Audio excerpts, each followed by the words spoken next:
The next drill in the discus progression is called a modified South African or a step end.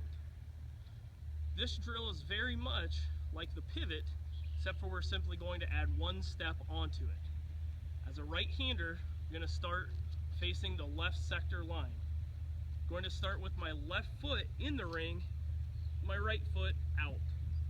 My left foot is on the ball of its feet, as is my right.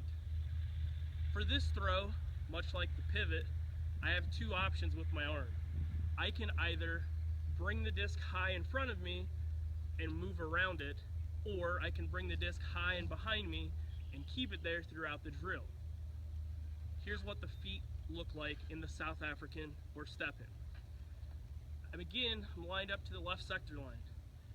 The weight of my body is on the left ball of my foot. From here, I'm going to drive my right foot to the middle of the ring. From here, it's simply a pivot. However, that would be slow and jerky. To add speed, which is our goal, we're going to step and pivot our hips at the same time.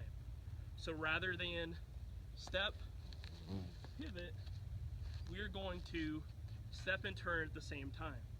I prefer the disc high and behind me.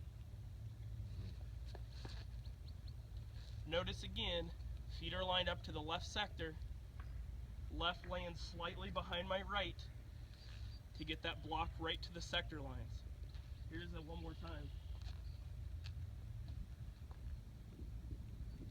Turning the hips, slipped.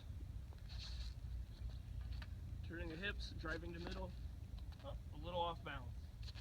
Try this one more time, drive to the middle. There we go. From here, you'll notice my weight's still on my right. Not going to transition my weight until it's time to throw, where I'm going to push off of my right, arch my hips, just like we talked about in the release.